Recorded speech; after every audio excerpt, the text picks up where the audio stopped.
अध्यक्ष महोदय, सबसे पहले तो मैं आपके माध्यम से सदन के सभी दलों के, मैंने जितने भी हमारे सम्मानित सदस्य हैं उनके प्रति आभार व्यक्त करना चाहता हूं कि ऑपरेशन सिंदूर की जो शानदार कामयाबी हासिल हुई है उस पर चर्चा करने के लिए आज सदन पूरी तरह से तैयार है। अध्यक्ष महोदय, सबसे पहले मैं इस सदन के माध्यम से मैं देश के उन वीर सपूतों को, उन बहादुर सैनिकों को नमन करता हूं जिन्होंने की राष्ट्र की सीमाओं की रक्षा के लिए आज जब भी आवश्यकता पड़ी है अपना बलिदान देने में वह पीछे नहीं रहे हैं। आज भी वह तैयार हैं और आज भी वह तत्पर हैं। साथ ही मैं उन सैनिकों की स्मृति को भी अध्यक्ष महोदय नमन करता हूं जिन्होंने की भारत की एकता और अखंडता सुनिश्चित करने के लिए अपना सर्वस्व बलिदान कर दिया। मैं पूरे देश की तरफ से सेनाओं के सभी जवानों के प्रति कृतज्ञता व्यक्त करता हूं। अध्यक्ष महोदय, आज मैं आपकी अनुमति से ऑपरेशन सिंदूर से जुड़े कुछ महत्वपूर्ण तथ्यों और विषयों को सदन के समक्ष रखने के लिए यहां खड़ा हूं। अध्यक्ष महोदय, 6 और 7 मई 2025 को भारतीय सेनाओं ने ऑपरेशन सिंदूर के नाम से एक ऐतिहासिक सैन्य कार्रवाई को अंजाम दिया। यह केवल एक सैन्य कार्रवाई नहीं थी, बल्कि यह भारत की संप्रभुता, उसकी अस्मिता, देश के नागरिकों के प्रति हमारी जिम्मेदारी और आतंकवाद के खिलाफ हमारी नीति का एक इफेक्टिव और डिसाइसिव डिमॉन्स्ट्रेशन था। अध्यक्ष महोदय, जैसा इस सदन को जानकारी है, 22 अप्रैल 2025 को जम्मू कश्मीर के पहलगाम क्षेत्र में एक अमानवीय और कायराना आतंकी हमला हुआ। इस हमले में हमारे 25 निर्दोष नागरिकों सहित एक नेपाली नागरिक की भी जान गई थी। उन निर्दोष लोगों की जान उनका धर्म पूछ कर लिया गया।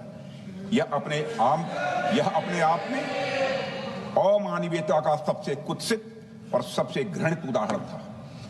यह घटना भारत की सहन शक्ति की सीमा की भी मैं मानता हूं परीक्षा थी। अध्यक्ष महोदय, इस हमले के तुरंत बाद हमारे प्रधानमंत्री श्री नरेंद्र मोदी जी ने तीनों सेनाओं के प्रमुखों की एक उच्च स्तरीय बैठक की और उन्हें छूट दी गई कि वे अपने विवेक, स्ट्रेटेजिक अंडरस्टैंडिंग और रीजनल सिक्योरिटी सिचुएशन को ध्यान में रखते हुए वह निर्णायक कार्रवाई करें।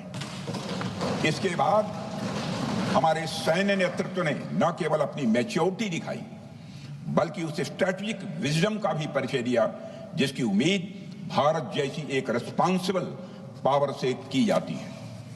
अध्यक्ष महोदय, ऑपरेशन सिंदूर को अंजाम देने से पहले हमारी सेनाओं ने हर पहलू का बहुत ही गहराई के साथ अध्ययन किया। हमारे पास कई विकल्प थे, लेकिन हमने उस विकल्प को चुना जिसमें आतंकवादियों और उनके ठिकानों को अधिकतम नुकसान पहुंचे और जिसमें पाकिस्तान के आम नागरिक को कोई क्षति न होने पाए, इस बात की भी हम लोगों ने चिंता की। अध्यक्ष महोदय, हमारी सेनाओं द्वारा की गई वेल कोऑर्डिनेटेड स्ट्राइक्स ने 9 टेररिस्ट इंफ्रास्ट्रक्चर टारगेट्स को प्रिसीजन के साथ, सटीकता के साथ हिट किया और इस सैन्य कार्रवाई में एक अनुमान के अनुसार 100 से अधिक आतंकवादी, मैं बहुत संभल कर बोल रहा हूं अध्यक्ष महोदय, हमारी फिगर गलत ना होने पाए, फिगर इससे बहुत अधिक है। 100 से अधिक आतंकवादी, उनके ट्रेनर, उनके प्रशिक्षक, उनके हैंडलर लश्कर-ए-तोयबा और हिजबुल मुजाहिदीन जैसे आतंकवादी संगठनों से संबंधित थे। ये वही आतंकी संगठन हैं जिन्होंने पाकिस्तान की सेना और ISI का जिन्हें खुला समर्थन प्राप्त है। अध्यक्ष महोदय, 7 मई 2025 को रात्रि 1:05 भारतीय सशस्त्र बलों ने ऑपरेशन सिंदूर प्रारंभ किया, जिसमें पाकिस्तान और पाक ऑक्युपाइड कश्मीर में भारत के खिलाफ आतंकी गतिविधियों से जुड़े 9 स्थानों को निशाना बनाया गया। इसमें POK के मुजफ्फराबाद में सवाई नाला और सैयदना बिलाल कैंप, कोटली में मस्जिद अब्बास व मसबर रहील शाहिद कैंप, कोटली में गुलपुर कैंप, भिम्बर में बरनाला कैंप, कोटली में अब्बास कैंप और पाकिस्तान के पंजाब प्रांत में बहावलपुर, मुरिदके और सरजाल और मेहमुना जोया शामिल थे। इनमें से 7 आतंकी शिविरों को भारतीय सेना ने पूरी तरह से नष्ट कर दिया, जबकि भारतीय वायुसेना ने मुरीदके और बहावलपुर को नेस्त नाबूद किया, जो लश्कर-ए-तोयबा और जैशे मोहम्मद के केंद्र हैं। पूरा ऑपरेशन मात्र, अध्यक्ष महोदय, जानकर पूरे सदन को प्रसन्नता होगी कि विदिन 22 मिनट्स पूरा ऑपरेशन समाप्त हो और हमने आतंकवादियों को उनके घर में घुसकर मारा। सशस्त्र बलों ने हमारी माताओं और बहनों के सिंदूर का बदला लिया और प्रत्येक भारतीय इस भावना से ओत-प्रोत हो गया। अध्यक्ष महोदय, मैं चाहूंगा कि पूरा सदन एक बार हमारे सेना के बहादुर जवानों के शौर्य और पराक्रम का। अध्यक्ष महोदय, यह सिंदूर की लाली शौर्य की कहानी है। यह सिंदूर की लाली शौर्य की कहानी है, भारत के मस्तक पर वीरता की निशानी है। अध्यक्ष महोदय, सेनाओं ने अंधेरी रात होने के बावजूद हमले की सफलता के स्पष्ट एविडेंस भी जुटाए हैं, साक्ष्य है हमारे पास। अध्यक्ष महोदय, हमले के कुछ ही घंटों के भीतर एक प्रेस रिलीज और मीडिया ब्रीफिंग के माध्यम से इन्हें जनता की जानकारी के लिए जारी कर दिया गया था। मुझे यह पुष्टि करते हुए गौरव की अनुभूति हो रही है कि सशस्त्र बल अपने सभी मिशन ऑब्जेक्टिव्स को पूरा करने में पूरी तरह से सक्षम रहे और साथ ही कामयाब रहे। अध्यक्ष महोदय, 7 मई 2025 को हमले माने 1:35 के तुरंत बाद भारतीय डीजीएमओ ने हॉटलाइन संदेश के माध्यम से पाकिस्तान के डीजीएमओ यानी डायरेक्टर जनरल मिलिट्री ऑपरेशन से संपर्क किया और टेरर इंफ्रास्ट्रक्चर के खिलाफ हमारे हमले के रेशनल और मेथोडोलॉजी के बारे में पूरी जानकारी दी और यह तथ्य भी बताया ये हमले एस्केलेटरी नेचर वाले नहीं थे, माने इसको हम आगे नहीं बढ़ाना चाहते। जिन मोहि मारा तिन मोहि मारे। अध्यक्ष, जिस प्रकार प्रभु हनुमान ने लंका में अपनी रणनीति बनाई थी, उसी प्रकार हमने भी उन्हीं को निशाना बनाया जिन्होंने हमें नुकसान पहुंचाया था। हालांकि पाकिस्तान ने इस रेशनल को समझने से इनकार कर दिया और अगले कुछ दिनों तक सिविलियन और सैन्य ठिकानों पर गोलीबारी करके बड़े पैमाने पर सीज फायर वायलेशन करके स्थिति को एस्केलेट करने की उसने कोशिश की। अध्यक्ष महोदय, 7-8 मई 2025 की रात को क्लियरली आइडेंटिफाइड आतंकवाद संबंधी ठिकानों पर हमारे सफल ऑपरेशन के बाद, सफल हमले के बाद पाकिस्तान ने स्थिति को एस्केलेट कर दिया और अनमैन्ड एरियल सिस्टम और अन्य साधनों का उपयोग करके भारतीय वायुसेना के बेसेस, भारतीय वायुसेना के सेंसर और सेना के फॉर्मेशन हेडक्वार्टर से लेकर ब्रिगेडों तक पर भी उसने हमला कर दिया। हालांकि हमारी इंटीग्रेटेड एयर डिफेंस ग्रिड और काउंटर यूएस ग्रिड ने इन हमलों को सफलतापूर्वक विफल कर दिया। अध्यक्ष महोदय, यस-400 यमारसैन आकाश मिसाइल सिस्टम और एयर डिफेंस गन्स बहुत प्रभावी साबित हुई हैं। अध्यक्ष महोदय, इस एस्केलेशन पर हमारा जवाबी हमला स्विफ्ट, प्रोपोर्शनेट और नवातुला था। अध्यक्ष महोदय, जिसमें 8 मई 2025 को केवल चुनिंदा पाकिस्तानी एयर डिफेंस सिस्टम और सेंसर नेटवर्क को प्रिसीजन गाइडेड मिशन द्वारा म्यूनिशंस द्वारा जो है टारगेट किया गया। अध्यक्ष महोदय, हमारी कार्रवाई पूरी तरह से सेल्फ डिफेंस में थी, न तो वह प्रोवोकेटिव थी और न तो एक्सपेंशनिस्ट थी।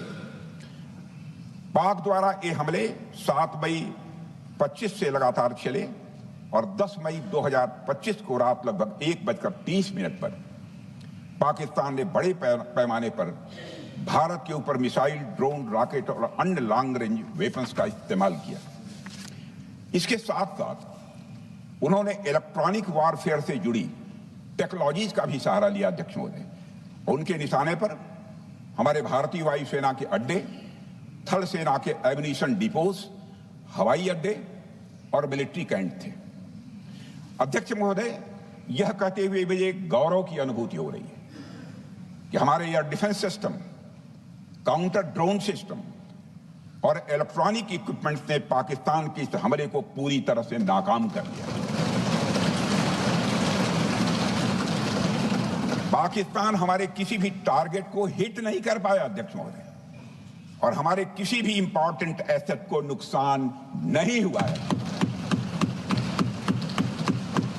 हमारी सुरक्षा व्यवस्था अध्यक्ष महोदय चाक चौबंद थी और हर हमले को हम लोग रोका गया। मैं इसके लिए भारतीय सेना के बहादुर सैनिकों की जमकर सराहना करता हूं, जिन्होंने दुश्मन के हर मंसूबे पर पानी फेर दिया। और अपने प्रतिपक्ष के मित्रों से भी कहना चाहता हूं, एक बार फिर से भारत के सेना के जवानों का कम से कम मेज थपथपाकर उनका अभिनंदन करते हैं। बहुत बहुत धन्यवाद। बहुत बहुत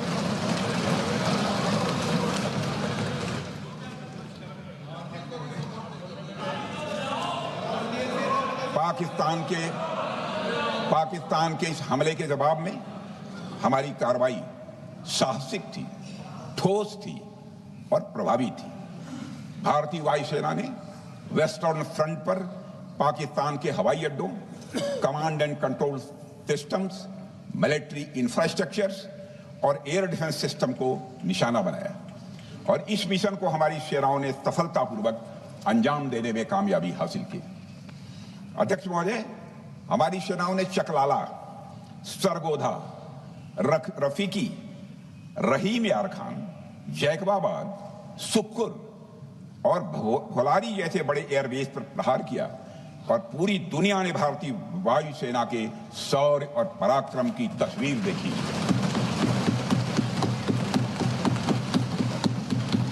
अध्यक्ष महोदय, ऑपरेशन सिंदूर ट्राई सर्विसेज कोऑर्डिनेशन का एक बेमिसाल उदाहरण था। जब भारतीय वायुसेना ने आसमान से हमले किए, हमारी थल सेना ने जमीन पर मोर्चा संभाल लिया। हमारे जवान नियंत्रण रेखा पर पूरी ताकत से डटे रहे और पाकिस्तान की हर हरकत का करारा जवाब दिया। अध्यक्ष महोदय, भारतीय नौसेना ने भी, लोग पूछते हैं भारतीय नौसेना का क्या रोल था, भारतीय नौसेना ने भी उत्तरी अरब सागर में अपनी तैनाती मजबूत कर दी। भारतीय नौसैनिकों ने पाकिस्तान को यह साफ संदेश दिया कि हम समुद्र से लेकर जमीन तक पाकिस्तान के हर महत्वपूर्ण ठिकानों पर प्रहार करने में न केवल सक्षम हैं बल्कि हम तैयार हैं। अध्यक्ष महोदय, इस ऑपरेशन का मकसद टेररिस्ट कैंप्स और उनके सपोर्टर्स को टारगेट करना, उन्हें नेस्त नाबूद करना था और यह साफ संदेश देना था कि भारत आतंकवाद के विरुद्ध जीरो टॉलरेंस रखता है। भारत ने कार्रवाई इसलिए रोकी क्योंकि कॉन्फ्लिक्ट के पहले और उसके दौरान जो भी पॉलिटिकल और मिलिट्री ऑब्जेक्टिव्स तय किए गए थे उसे हम पूरी तरह से हासिल कर चुके थे। इसलिए यह कहना, यह मानना कि यह ऑपरेशन किसी दबाव में रोका गया था, यह बेबुनियाद है और सरासर गलत है।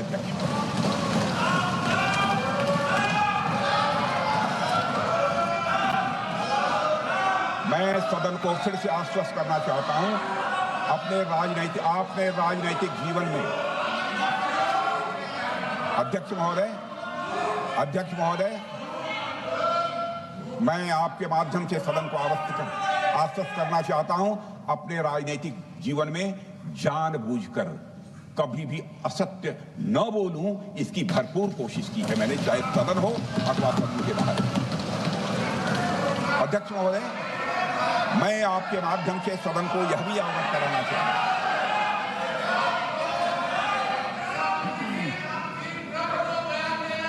प्लीज बैठिए। आप क्यों खड़े? अध्यक्ष महोदय, मैं आपके माध्यम से सदन को यह भी अवगत कराना चाहूंगा कि सीमा पार करना या वहां की टेरिटरी कैप्चर करना इस ऑपरेशन का उद्देश्य नहीं था। ऑपरेशन सिंदूर प्रारंभ करने का मकसद था, अध्यक्ष महोदय, उन टेरर नर्सरीज को खत्म कर देना जिन्हें पाकिस्तान ने बरसों से पाला पोसा था। और यह ऑपरेशन उन मासूम परिवारों को न्याय दिलाने के लिए लॉन्च किया गया था जिन्होंने पाक स्पॉन्सर्ड टेररिस्ट अटैक्स में अपने प्रियजनों को खोया था। हमारी सेनाओं ने सिर्फ उनको टारगेट किया जो इन आतंकियों को सपोर्ट करते हुए भारत पर हमला करने की कोशिश में लगातार शामिल थे।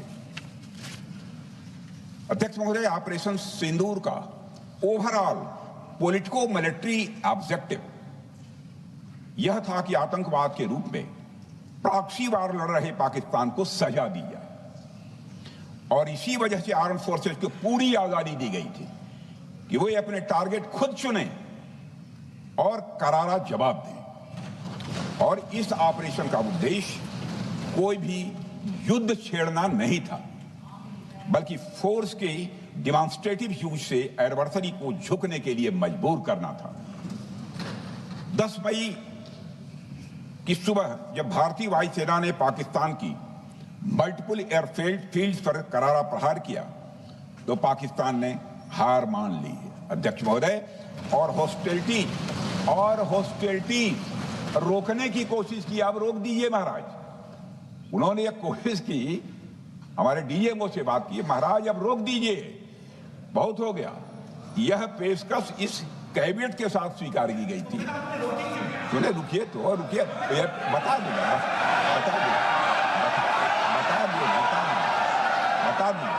अब बैठते आपको मौका मिलेगा। यह क्यों रुका, इसका पहले ही मैं पूरी तरह से वर्णन कर चुका है, अध्यक्ष महोदय। मैं नेता प्रतिपक्ष को बहुत सम्मान के साथ कहना चाहता हूं कि कृपया एक बार मेरा पूरा भाषण पूछ लें। आपको प्रश्न पूछने की पूरी आजादी है, आप पूछ सकते हैं, मैं उसका उत्तर दूंगा। अध्यक्ष महोदय, 10 मई की सुबह जब भारतीय वायुसेना ने पाकिस्तान की मल्टीपल एयरफील्ड पर करारा प्रहार किया तो पाकिस्तान ने हार मान ली और हॉस्टिलिटी रोकने की उन्होंने पेशकश की। यह पेशकश इस कैबिनेट के साथ स्वीकार की गई हम लोगों के द्वारा कि यह ऑपरेशन केवल पाज किया गया है, स्थगित किया गया है। यह ऑपरेशन समाप्त नहीं हुआ है, अध्यक्ष महोदय। अगर पाकिस्तान की ओर से भविष्य में कोई भी मिस एडवेंचर हुआ तो यह ऑपरेशन, अध्यक्ष महोदय, मैं सदन को आश्वस्त करना चाहता हूं, दोबारा प्रारंभ हो।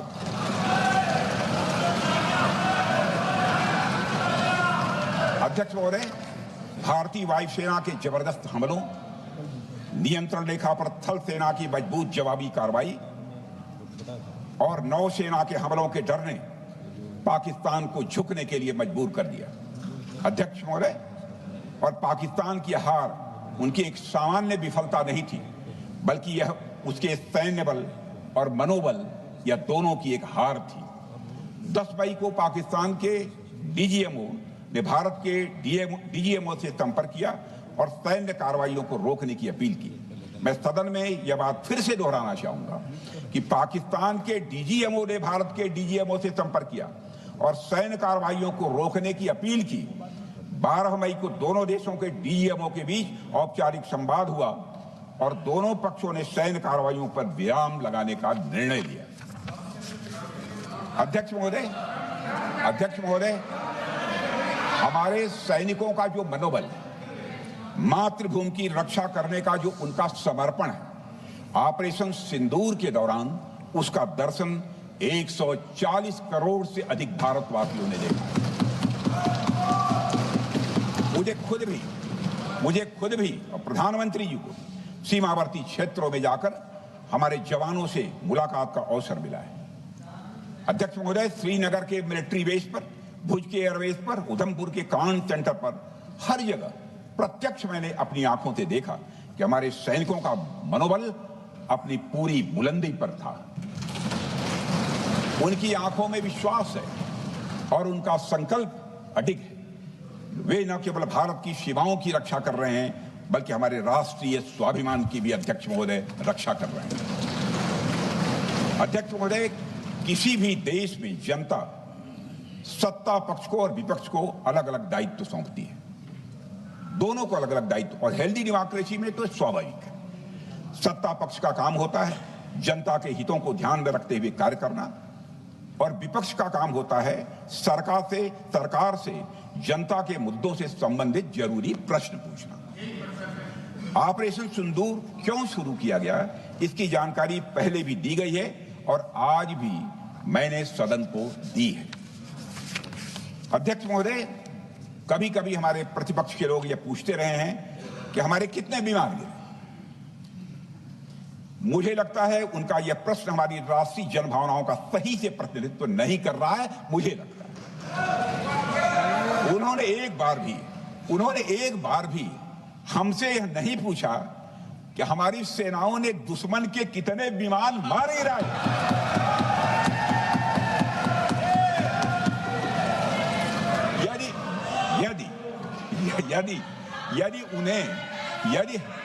यदि उन्हें प्रश्न पूछना ही है अध्यक्ष महोदय, तो उनका प्रश्न यह होना चाहिए, क्या भारत ने आतंकवादी ठिकानों को तबाह किया? तो उसका उत्तर है हाँ।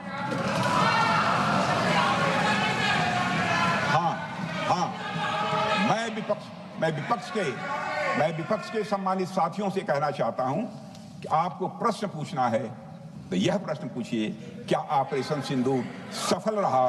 तो उसका उत्तर है हाँ।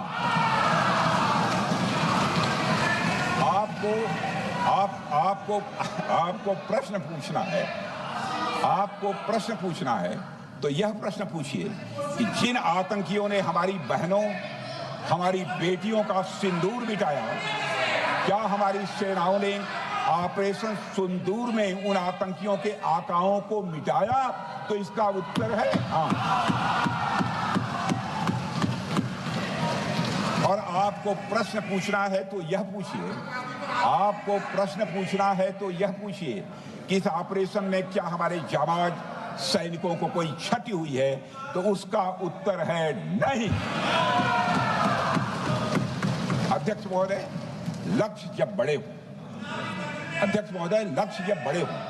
तो अपेक्षाकृत छोटे मुद्दों पर हमारा ध्यान नहीं जाना चाहिए। लक्ष्य बड़े हों तो छोटे मुद्दों पर, अपेक्षाकृत जो छोटे मुद्दे होते हैं कंपैरेटिवली, उन पर ध्यान नहीं जाना चाहिए, क्योंकि छोटे मुद्दों पर ही ध्यान देते रहने से देश की सुरक्षा और सैनिकों के सम्मान और उत्साह जैसे बड़े मुद्दों से ध्यान हट सकता है, जैसा कि विपक्ष के हमारे कुछ साथियों के साथ हो रहा है। अब चूंकि विपक्ष के मित्र ऑपरेशन सिंदूर को लेकर उचित प्रश्न नहीं पूछ पा रहे हैं, तो उन्हें मैं क्या बताऊं अध्यक्ष महोदय।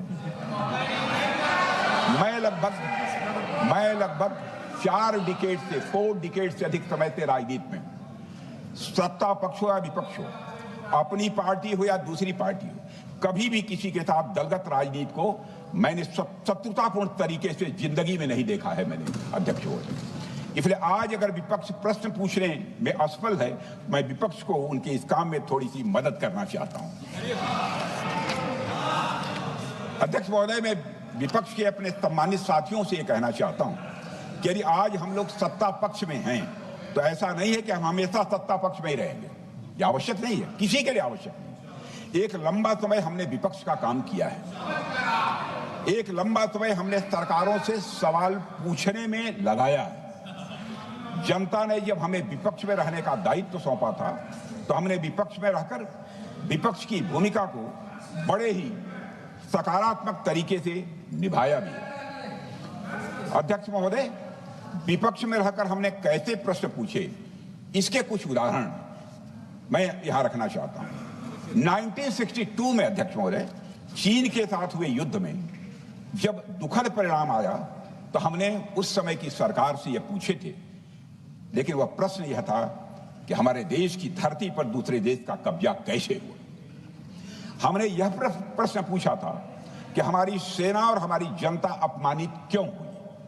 हमने यह प्रश्न पूछा था कि बड़ी संख्या में हमारे सैनिक हताहत कैसे हुए। हमने यह प्रश्न नहीं पूछा कि हमारे टैंक हमारी मशीनें, हमारी बंदूकें क्यों ध्वस्त हो गई, यह प्रश्न हम लोगों ने नहीं पूछा। मशीनों और तोपों की चिंता न करके, मशीनों और तोपों की चिंता न करके अध्यक्ष महोदय, हमने देश की टेरिटरी की चिंता की, हमने देश के सैनिकों की। इसी तरह 71 के युद्ध में, 71 के युद्ध में जब हमने पाकिस्तान को सबक सिखाया, मैं उस समय की सरकार को मैं बधाई देना चाहता हूं। हमने अपने राजनीतिक और सैन्य नेतृत्व की प्रशंसा की। हमने ये नहीं देखा कि किस दल की सरकार है, किस विचारधारा की सरकार है, इसकी चिंता नहीं की कभी। हमारे नेता अटल बिहारी वाजपेयी ने संसद में खड़े होकर उस समय के नेतृत्व की प्रशंसा की थी। हमने इस बात की खुशी जाहिर कि हमने अपने शत्रु को सबक सिखाया। हमने उस दौरान यह प्रश्न नहीं पूछा कि सबक सिखाने के दौरान में भारत के कितने प्लेन्स गिरे, भारत के कितने इक्विपमेंट्स बर्बाद हुए। यह प्रश्न अध्यक्ष महोदय उस समय भी हम लोगों ने नहीं पूछा। अध्यक्ष महोदय, यदि मैं इसे और भी प्रैक्टिकल तरीके से समझाऊं, तो किसी भी परीक्षा के परिणाम में रिजल्ट मैटर करता है। यदि किसी परीक्षा में कोई बच्चा अच्छे मार्क्स लेकर आ रहा है, तो हमारे लिए उसके मार्क्स मैटर करने चाहिए। हमें इस बात का ध्यान नहीं रखना चाहिए कि एग्जाम के दौरान उसकी पेंसिल टूट गई थी या उसकी पेन खो गई।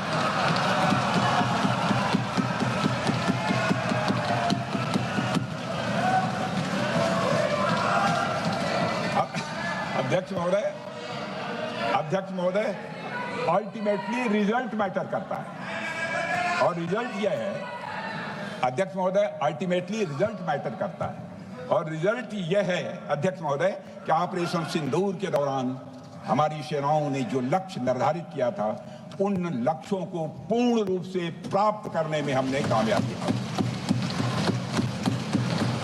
अध्यक्ष महोदय, भारत हमेशा से पाकिस्तान सहित अपने पड़ोसी देशों से मित्रता और सहयोगपूर्ण संबंध का सदैव इच्छुक रहा है। इसके लिए भारत की सभी सरकारों ने ईमानदारी से प्रयास भी किए हैं। वह चाहे आदरणीय लाल बहादुर शास्त्री जी हों, या अटल बिहारी वाजपेयी जी हों, या हमारे स्वर्गीय मनमोहन सिंह जी हों, या प्रधानमंत्री श्री नरेंद्र मोदी जी, सभी ने हमेशा चाहा है कि इस इलाके में शांति और समृद्धि बनी रहे। सभी ने यह चाहा। अध्यक्ष महोदय, यह बात हमारी सिविलाइजेशनल वैल्यूज के साथ मेल खाती है, इसलिए ऐसा हुआ। अध्यक्ष महोदय, पूरा विश्व जानता है कि पूर्व प्रधानमंत्री से अटल बिहारी वाजपेयी जी ने शांति का संदेश लेकर 1999 में लाहौर बस यात्रा की थी। वह सिर्फ एक यात्रा नहीं थी, वह यात्रा भारत की संस्कृति और शांति की प्रतीक थी। यह हमारे भारत की प्रकृति थी। लाहौर पहुंचकर श्री अटल बिहारी वाजपेयी जी ने मीनारे पाकिस्तान पर विजिटर्स रूप में जो लिखा था, जिसका जिक्र लोग आज भी करते हैं, और उन्होंने लिखा था, उसकी मैं चर्चा करता हूं। उन्होंने लिखा था कि मीनारे पाकिस्तान से मैं पाकिस्तान की जनता को यह विश्वास दिलाना चाहता हूं कि भारत अस्थायी शांति और मित्रता का आकांक्षी है। मैंने पहले भी कहा है और फिर भी कहता हूं, एक स्थिर और समृद्ध पाकिस्तान भारत के हित में है, इसमें कोई संदेह नहीं होना चाहिए। अध्यक्ष महोदय, यह हमारी सोच थी, यह हमारी शांति की पहल थी।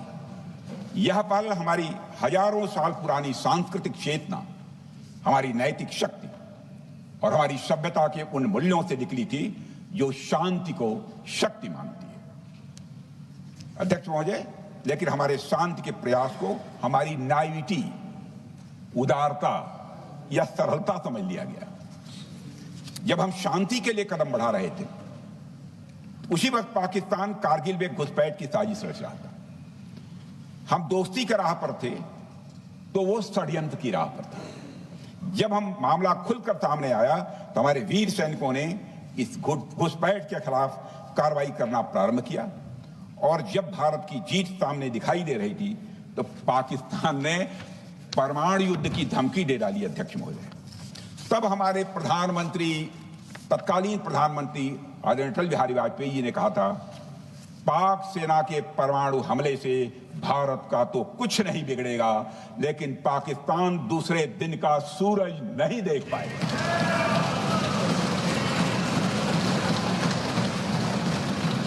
यानी अटल जी जो शांति का पैगाम लेकर गए, वही अटल जी शक्ति का भी परिचय देने में तनिक भी नहीं हिचके। यही है भारत। अध्यक्ष महोदय, यह सामर्थ्य का उद्घोष था। यह एक स्पष्ट संदेश था कि भारत शांति चाहता है, लेकिन अगर कोई हमारी संप्रभुता को चुनौती देगा तो उसका जवाब भी उतनी ही दृढ़ता से दिया जाएगा। अध्यक्ष महोदय, 2015 में जब हमारे प्रधानमंत्री मोदी जी ने लाहौर जाकर नवाज शरीफ से मुलाकात की, तो भारत ने फिर से दोस्ती का हाथ बढ़ाया। अध्यक्ष महोदय, हम वाकई में शांति की राह पर चलना चाहते थे, क्योंकि हमारी मूल प्रकृति बुद्ध की है, युद्ध की नहीं है। हमारी सरकार ने भी पाकिस्तान के साथ शांति स्थापित करने के अनेक प्रयत्न किए हैं, लेकिन बाद में हमने 2016 में सर्जिकल स्ट्राइक से, 2019 में बालाकोट में एयर स्ट्राइक से और 2025 के ऑपरेशन सिंदूर से हमने शांति स्थापित करने का दूसरा रास्ता अपनाया है। अध्यक्ष महोदय, अब हमारे प्रधानमंत्री श्री नरेंद्र मोदी जी और हमारी सरकार का स्टैंड बिल्कुल क्लियर है कि टेररिज्म और टॉक्स ये दोनों साथ नहीं चल सकते, क्योंकि सभ्य मुल्कों के बीच बातचीत होती है। अध्यक्ष महोदय, लोकतांत्रिक देशों में बातचीत होती है, पर एक ऐसा देश जिसके वजूद में लोकतंत्र का एक कतरा भी न हो और सिर्फ रिलीजियस फैनेटिसिज्म, टेररिज्म और हेट्रेड अगेंस्ट इंडिया हो, उसके साथ संवाद किसी भी सूरत में नहीं किया जा सकता, क्योंकि टेररिज्म की भाषा जो अध्यक्ष महोदय होती है वह खून, डर और नफरत है, संवाद नहीं। गोलियों की आवाज में संवाद की आवाज दब जाती है। जहां खून बहता है वहां बातचीत की गुंजाइश अध्यक्ष महोदय नहीं बचती। अध्यक्ष महोदय, पाकिस्तान की वर्तमान स्थिति अब जग जाहिर है। जिस देश ने आतंक को अपनी विदेश नीति का औजार बना लिया, वह अंततः अपने ही जाल में फंस जाता है।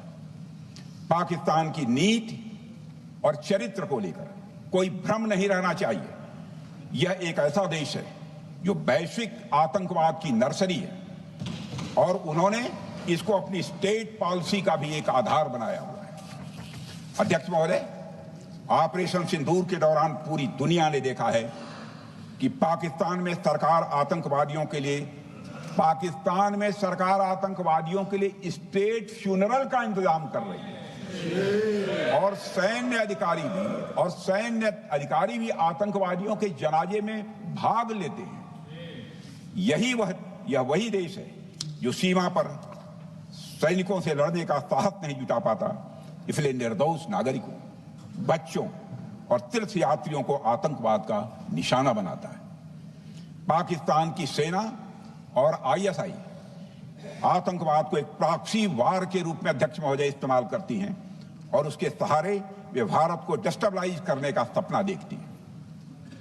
अध्यक्ष महोदय, मैं लोकतंत्र के मंदिर में खड़े होकर यह बात कह रहा हूं कि भारत को 1000 कट्स देने का सपना पालने वालों को नींद से जग जाना चाहिए। यह मोदी जी के नेतृत्व वाला नया भारत है जो आतंकवाद के खिलाफ किसी हद तक जा सकता है।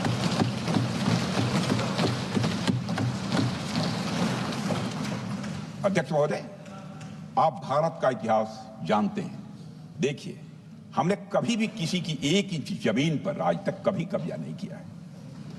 हम यह भी जानते हैं कि युद्ध अपनी बराबरी वालों से करना चाहिए।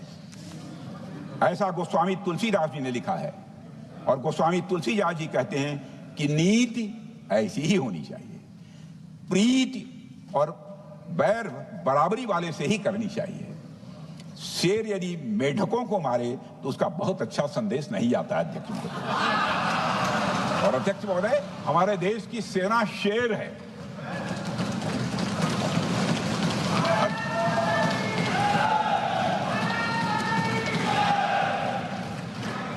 अध्यक्ष महोदय, पाकिस्तान जैसा देश जो साइज, सामर्थ्य, शक्ति और समृद्धि में हमारे आसपास भी नहीं है, उस मुल्क से कैसा मुकाबला? जो मुल्क अपने अस्तित्व के लिए दूसरों पर आश्रित हो, उसके मुकाबले का मतलब है अपना स्तर कम करना। हमारी नीति है आतंकवाद के खिलाफ प्रभावी कार्रवाई करना। हमारा पाकिस्तान विरोध उनकी आतंकवाद की नीति के कारण है, इसलिए पाकिस्तान का हमारा विरोध है। अध्यक्ष महोदय, हम अगर शांति की आशा के लिए हाथ बढ़ाना जानते हैं तो अशांति फैलाने वाले हाथों को उखाड़ना भी जानते हैं। अध्यक्ष महोदय, अगर शांति के प्रयास करना हम जानते हैं तो दुष्टों को जो भाषा समझ में आए उसी भाषा में समझाना भी जानते हैं। सठे साक्ष्यम समाचरित, अर्थात दुष्ट के साथ दुष्टता का ही व्यवहार करना पड़ता है कभी कभी। अध्यक्ष महोदय, हमने भगवान कृष्ण से सीखा है कि शिशुपाल की 100 गलतियां माफ की जा सकती हैं, पर अंत में धर्म की रक्षा के लिए सुदर्शन चक्र उठाना ही पड़ता है। हमने पार्लियामेंट का अटैक सहा है अध्यक्ष महोदय, 2008 का मुंबई अटैक सहा है, झेला है, लेकिन अब हमने कह दिया है इनफ इज इनफ। अब हमने सुदर्शन चक्र उठा लिया है अध्यक्ष महोदय। अध्यक्ष महोदय, हमारी प्रवृत्ति भगवान राम और भगवान कृष्ण से प्रेरित है, जो हमें शौर्य भी सिखाती है और धैर्य भी सिखाती है। इस सीख का अध्यक्ष महोदय, इस सीख का हम प्रधानमंत्री नरेंद्र मोदी जी के नेतृत्व में हमारी विदेश और अपनी रक्षा नीति में सीधा प्रयोग कर रहे हैं। आज भारत पहले दोस्ती का हाथ बढ़ाता है, लेकिन अगर कोई देश धोखा दे तो उसकी कलाई भी मरोड़ना जानता है। अध्यक्ष महोदय, हमारी नीति स्पष्ट है कि हमने एक समय लाहौर बस यात्रा की भाषा में बात की थी, तो पाकिस्तान ने हमारी उस भाषा को नहीं समझा, तो अब हम उन्हें बालाकोट स्ट्राइक की भाषा में जवाब देंगे। अध्यक्ष महोदय, भारत के लिए शांति हमारी प्रायोरिटी है, हमारी प्राथमिकता है, और हमारी शक्ति उसका आधार है। भारत के लिए शांति प्राथमिकता है और हमारी शक्ति उसका आधार है। यह शक्ति हमारे सामर्थ्य से पैदा हुई है अध्यक्ष महोदय, और यह सामर्थ्य पिछले 11 साल में कई गुना बढ़ गया है। मैं ये नहीं कहता हूं पहले नहीं था, पहले था, लेकिन अब कई गुना बढ़ गया है। आज भारत विश्व की चौथी सबसे बड़ी अर्थव्यवस्था है, और अभी आई मॉर्गन स्टैनली के रिपोर्ट के मुताबिक 2028 तक विश्व की तीसरी सबसे बड़ी अर्थव्यवस्था बनने की ओर भारत चल रहा है। अध्यक्ष महोदय, आर्थिक उन्नति के साथ साथ भारत के रक्षा क्षेत्र में 2014 से उल्लेखनीय परिवर्तन, रिमार्केबल चेंज आया है। आज का भारत डिफेंस सेक्टर में आत्मनिर्भरता, सेल्फ रिलायंस और स्वदेशी उत्पादन की दिशा में तेजी से आगे बढ़ रहा है। अध्यक्ष महोदय, आज हम हर दृष्टि से समर्थ भी हैं और सक्षम भी हैं। अध्यक्ष महोदय, अब मैं सदन को यह भी जानकारी देना चाहता हूं, उसके बाद जब प्रश्न पूछा गया हमारे सारे चीफ से, सीडीएस से, डिफेंस सेक्रेटरी से, क्या ऑपरेशन के लिए तैयार हैं, क्षण भर की देर नहीं लगाई, सबने बोला यस सर। अध्यक्ष महोदय, ऑपरेशन सिंदूर हमारे सामर्थ्य का ही प्रतीक था, जिसमें हमने दिखा दिया कि अगर कोई हमारे नागरिकों को मारेगा तो भारत चुप नहीं बैठेगा। भारत की आत्मरक्षा के लिए हमारा राजनीतिक तंत्र और नेतृत्व बिना किसी दबाव के काम करेगा। हमारी मिसाइल फिजिकल सीमाएं लांघेंगी अध्यक्ष महोदय, और हमारे वीर सैनिक दुश्मन की कमर तोड़ेंगे। अध्यक्ष महोदय, हम आतंकवाद को उसके हर रूप और स्वरूप में पूरी तरह समाप्त करने के लिए पूरी तरह से प्रतिबद्ध हैं, और इस संदर्भ में हमें एक महत्वपूर्ण बात समझनी होगी। Pakistan sponsored terrorism is not random madness, there is a method in this madness. यह एक सुनियोजित रणनीति है, यह एक फंडामेंटल रेज है। अध्यक्ष महोदय, प्रसिद्ध लेखक वीएस नायपाल ने सही कहा था, पाकिस्तान में होना एक ऐसी अल्टरनेट और कंट्रास्टिंग रियलिटी है, where war is peace, freedom is slavery, ignorance is strength. यानी यहां युद्ध ही शांति है, गुलामी ही स्वतंत्रता है और जिहालत यानी अज्ञानता ही ताकत है। अध्यक्ष महोदय, इसलिए पाकिस्तान द्वारा प्रायोजित आतंकवाद कोई पागलपन नहीं है। पाकिस्तान द्वारा प्रायोजित आतंकवाद कोई पागलपन नहीं है, यह एक सोची समझी साजिश का हिस्सा है। यह एक ऐसी प्रक्रिया है जो आतंक को एक पॉलिटिकल टूल की तरह इस्तेमाल करती है। यह सिर्फ आतंकवाद नहीं, यह एक टूल किट है, एक ऐसा टूल किट जिसे पाकिस्तान की सेना और उसकी एजेंसियां एक नीति की तरह अपनाए हुए हैं। This tool kit is an opposition to civilized code of conduct that the rest of the world prefers to abide by। यानी यह टूल किट उस सिविलाइज्ड कोड ऑफ कंडक्ट के खिलाफ है जिसे दुनिया का हर जिम्मेदार देश मानता है। अध्यक्ष महोदय, यह एक ऐसी कट्टरपंथी सोच की उपज है जिसमें सहिष्णुता के लिए कोई जगह नहीं। हमारा पाकिस्तान के साथ कोई सीमा का संघर्ष नहीं है अध्यक्ष महोदय, बल्कि यह सभ्यता बनाम बर्बरता का संघर्ष है। पाकिस्तान के हुक्मरान जानते हैं कि उनके सैनिक युद्ध के मैदान में भारत से नहीं जीत सकते, इसलिए वे आतंक को पालते ही नहीं, उन्हें प्रशिक्षण देते हैं और फिर दुनिया के सामने खड़े होकर निर्दोष बनने की कोशिश करते हैं। अध्यक्ष महोदय, पाकिस्तान दोहरे मापदंड और झूठ की बुनियाद पर खड़ा हुआ एक ऐसा देश है जो अब फेल्ड स्टेट के तौर पर देखा जा रहा है। भारत ने ऑपरेशन सिंदूर के जरिए पूरी दुनिया को दिखा दिया है कि हम इस आतंकवाद के गंदे खेल को जड़ से एक समाप्त करने का संकल्प ले चुके हैं। अध्यक्ष महोदय, जब अटल जी प्रधानमंत्री थे तब पाकिस्तान के साथ कंबोजिट डायलॉग के लिए भारत की शर्त थी कि पाकिस्तान अपनी जमीन का प्रयोग भारत के खिलाफ टेररिज्म फैलाने के लिए नहीं करेगा। एक कंपोजिट डायलॉग के लिए भारत की शर्त थी, जिसे पाकिस्तान ने भी मान लिया था उसमें। लेकिन दुर्भाग्य से 2009 में शर्म एल शेख में तत्कालीन सरकार ने एक बड़ी भूल की, जब कंपोजिट डायलॉग प्रोसेस से पाकिस्तान प्रायोजित आतंकवाद को डीलिंक कर दिया गया। यानी बातचीत जारी रखने के लिए पाकिस्तान द्वारा अपनी जमीन को आतंकवाद के लिए प्रयोग न करने की शर्त को ही डाइल्यूट कर दिया गया। मैं मानता हूं यह भारत की स्ट्रेटेजिक पोजीशनिंग को कमजोर करने वाला एक कदम था।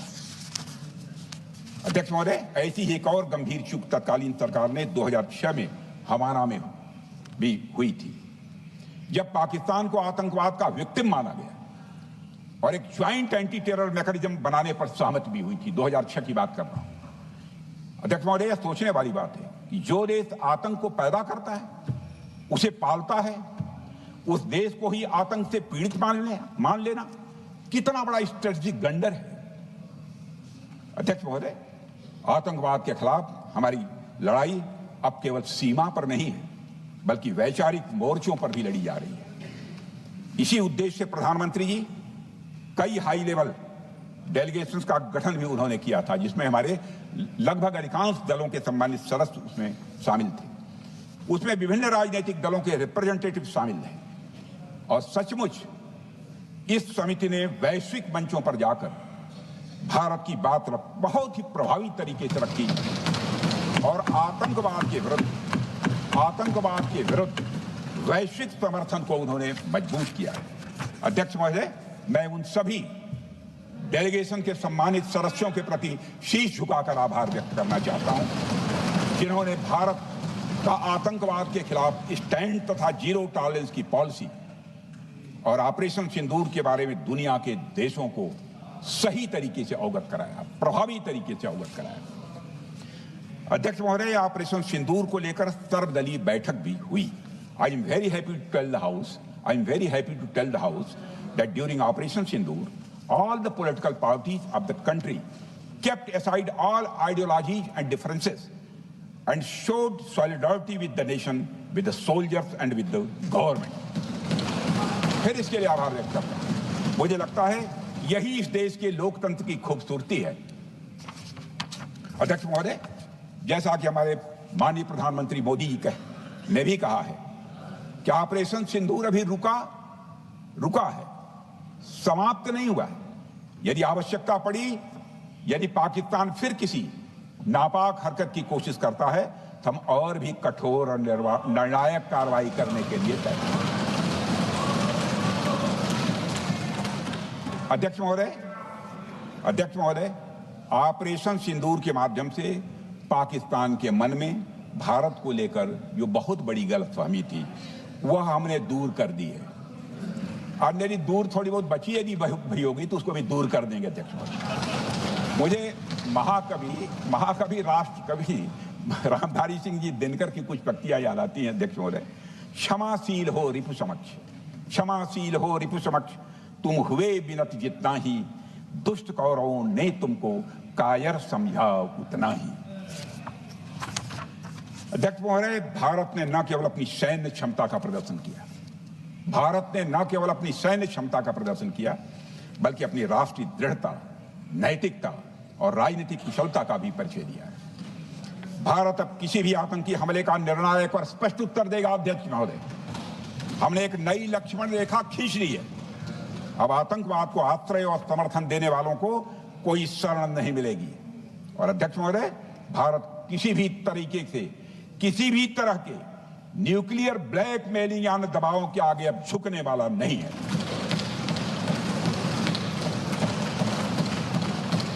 अध्यक्ष महोदय, ऑपरेशन सिंदूर के माध्यम से जो हमने किया और उससे पहले सर्जिकल स्ट्राइक और एयर स्ट्राइक के जरिए जो संदेश दिया गया वह बहुत पहले ही हो जाना चाहिए, लेकिन जो होता है समय पर ही होता है। अध्यक्ष महोदय, हमारी सरकार ने आतंकवाद के खिलाफ हमारी जीरो टॉलरेंस की नीति को दुनिया के हर मंच पर पूरी तरह से स्पष्ट कर दिया है और हम उस पर कोई समझौता किसी भी सूरत में नहीं करने वाले हैं। अभी कुछ सप्ताह पहले मुझे शंघाई कोऑपरेशन ऑर्गेनाइजेशन की डिफेंस मिनिस्टर्स मीटिंग में जाने का अवसर मिला था। वहां जो डिक्लेरेशन तैयार किया जा रहा था उसमें आतंकवाद पर भारत का स्टैंड डाइल्यूट हो रहा था। हमने साफ कह दिया कि जब तक आतंकवाद के मुद्दे पर भारत का स्टैंड रखा नहीं जाएगा हम किसी ज्वाइंट स्टेटमेंट पर साइन नहीं करेंगे और इसकी वजह से वहां कोई ज्वाइंट स्टेटमेंट नहीं आया। अध्यक्ष महोदय, इसका परिणाम क्या? अब देखिए, हमारे प्रधानमंत्री जी ब्रिक्स की बैठक में ब्राजील गए, करिश्मा किया है हमारे प्रधानमंत्री। तो चीन की मौजूदगी में जो ज्वाइंट डिक्लेरेशन आया उसमें जम्मू और कश्मीर में हुए आतंकी हमले को कंडेम भी किया गया। यह प्रधानमंत्री ने करिश्मा करके दिखाया, यानी भारत की बात अंततः मानी गई। और यह ब्रिक्स सम्मेलन के इतिहास में पहली बार हुआ जब जम्मू एवं कश्मीर में हुए किसी आतंकी घटना को खुलकर कंडेम किया गया। मैं इस सदन को याद दिलाना चाहता हूं, 2008 में मुंबई में इतनी बड़ी आतंकी घटना हुई, मगर उस समय की सरकार को जो प्रभावी कार्रवाई करनी चाहिए थी वो नहीं हो पाई।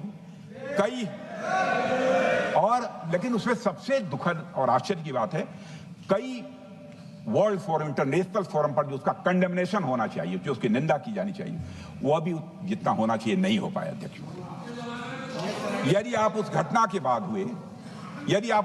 बाद हुए ब्रिक्स सम्मेलन के डॉक्यूमेंट्स उठाकर देख लीजिए, मुंबई आतंकी हमले का कहीं जिक्र भी नहीं है। और अध्यक्ष महोदय, जब केंद्र में प्रधानमंत्री मोदी जी के नेतृत्व में सरकार बनी तब जाकर कहीं के हालात कुछ बदलने शुरू हुए और साल 2017 में हुए ब्रिक्स सम्मेलन में पहली बार 2017 में हुए ब्रिक्स सम्मेलन में पहली बार आतंकवाद से लश्कर और जैश जैसे आतंकवादी संगठनों को जोड़ा गया। यह भी अपने में करिश्माई काम था। यह परिस्थिति इसलिए बनी क्योंकि इसके ठीक एक साल पहले उरी की घटना के भारत की सेनाओं ने सीमा पर जाकर सर्जिकल स्ट्राइक की थी। हमने दुनिया को बताया कि आतंकवाद के खिलाफ हम सरहद के इस पार भी मारेंगे और जरूरत पड़ी तो आतंकियों के घर में घुसकर भी मारेंगे। यह बदलाव प्रधानमंत्री मोदी जी के नेतृत्व में आया है। अध्यक्ष महोदय, यह वही नीति है जो पहले की सरकारों को भी अपनानी चाहिए थी। उन सरकारों को जिनके शासनकाल में भारत ने सबसे भीषण आतंकी हमलों का सामना किया, जिनमें 2008 का मुंबई हमला आज भी हर हिंदुस्तानी के जहन में बैठा हुआ है, जिंदा है, एक न भूलने वाली त्रासदी के रूप में जिंदा है। अध्यक्ष महोदय, मैं श्री प्रणब मुखर्जी जी ने अपनी किताब द कोलिशन ईयर्स में लिखा है, मेरे पास है भी वो, कोलिशन ईयर्स में लिखा है कि जब मुंबई अटैक हुआ था, प्रणोदा ने लिखा है, जब मुंबई अटैक हुआ था, India had evidence that the terrorist came from Karachi port. Pakistan के नॉन स्टेट एक्टर्स के बहाने पूरी दुनिया में को पूरी दुनिया में कोई मान नहीं रहा था। उन्होंने लिखा है प्रणोदा ने, and I quote, amid heated debates within the cabinet, there was a demand for military intervention which I rejected. यह उन्होंने लिखा, मैंने नहीं लिखा है, अनकोट। अध्यक्ष महोदय, भारतीय विदेश सेवा के एक वरिष्ठ अधिकारी ने भी अपनी किताब में इस बात की पुष्टि की है, जिनका नाम है अजय विसारिया, और वो शायद फॉरेन सेक्रेटरी थे, कि मुंबई हमले के तुरंत बाद एक उच्च स्तरीय बैठक हुई थी जिसमें तत्कालीन विदेश मंत्री प्रणोदा ने पूछा व्हाट शुड बी डन। तो विदेश सचिव शिवशंकर मेनन जी ने सुझाव दिया कि भारत मोरदके में लश्कर ए तोयबा के मुख्यालय पर क्रूज मिसाइल से हमला कर सकता है। यह सुनकर प्रणोदा ने चश्मा उतारकर साफ किया और सभी अधिकारियों को धन्यवाद देकर बैठक समाप्त कर दिया। अध्यक्ष महोदय, उस समय की सरकार ने जो सही समझा वो किया, पर मैं मानता हूं कि अगर तब की सरकार ने भी 2016 सर्जिकल स्ट्राइक, 2019 एयर स्ट्राइक जैसे निर्णायक और कठोर कदम उठाए होते तो पाकिस्तान की स्ट्रेटेजिक कैलकुलस बदल सकती थी। एक पावरफुल और डिसाइसिव एक्शन पाकिस्तान और उनकी सेना के द्वारा इस 500 टेररिस्ट ऑर्गेनाइजेशंस के लिए बड़ा डिसइंसेंटिव साबित हो सकती थी। अध्यक्ष महोदय, 2008 में मुंबई हमलों के बाद उस समय की सरकार ने सिर्फ बातचीत का मार्ग चुना था। मैं स्पष्ट करना चाहता हूं, यह कोई आलोचना नहीं है अध्यक्ष महोदय, न उस सरकार की, न उस समय के प्रधानमंत्री की, और न ही उन नेताओं की। उस समय की लीडरशिप को जो सही लगा उन्होंने वह निर्णय लिया। अध्यक्ष महोदय, बस मैं इतना ही कहना चाहता हूं कि आज का भारत अलग सोचता है और अलग तरीके से काम करता है।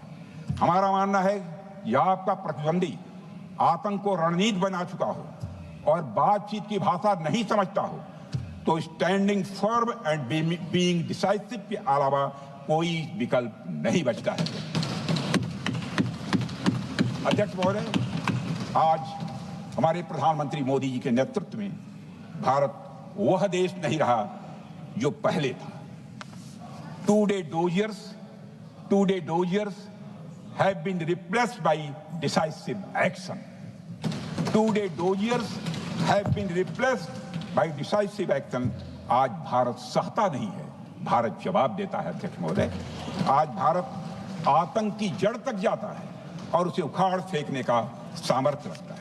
अध्यक्ष महोदय, मैं इस सदन को और देश की जनता को यह विश्वास दिलाना चाहता हूं कि हमारी सरकार, हमारी सेनाएं और हमारी लोकतांत्रिक संस्थाएं सब मिलकर, हम और ये सारे लोग सभी मिलकर देश की एकता, अखंडता और सुरक्षा के लिए जो भी कदम उठाना आवश्यक होगा वह कदम उठाएंगे और उसके प्रति हम पूरी तरह से कमिटेड हैं। अध्यक्ष महोदय, अंत में मैं केवल इतना ही कहना चाहता हूं, यह समय एकजुट होकर अपनी सुरक्षा, संप्रभुता और आत्मसम्मान की रक्षा के संकल्प को और अधिक मजबूत करने का है। हमें यह याद रखना होगा कि हमारी सामाजिक और राजनीतिक एकता ही यह हमारी सबसे बड़ी ताकत है। अध्यक्ष महोदय, आतंकवाद को समर्थन देने वालों को यह स्पष्ट संदेश चला गया है कि भारत अपनी मातृभूमि की रक्षा के लिए पूरी तरह से संकल्पबद्ध है। आइए हम सभी दलगत भाव से ऊपर उठकर, आइए हम सभी दलगत भाव से ऊपर उठकर संगच्छध्वम संगवरध्वम के मंत्र से प्रेरणा लेकर एक साथ खड़े हो जाएं और हम इस राष्ट्रीय संकल्प को मजबूत करें। यही हम सबका राष्ट्रीय दायित्व है। और इन्हीं शब्दों के साथ अध्यक्ष महोदय, आपने मुझे विचार रखने का अवसर दिया। आपके प्रति आभार व्यक्त करते हुए और अपने सभी सम्मानित सदस्यों के प्रति धन्यवाद की व्यक्त करते हुए अपना निवेदन समाप्त करता हूं।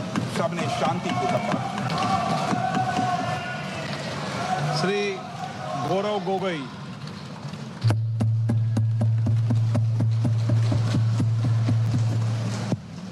धन्यवाद अध्यक्ष महोदय। आज हम इस विशेष चर्चा में भाग लेने के लिए खड़े हुए हैं और ये चर्चा इसलिए हो रही है क्योंकि हाल में ही जो युद्ध हुआ वो एक सूचना का युद्ध था। एक प्रकार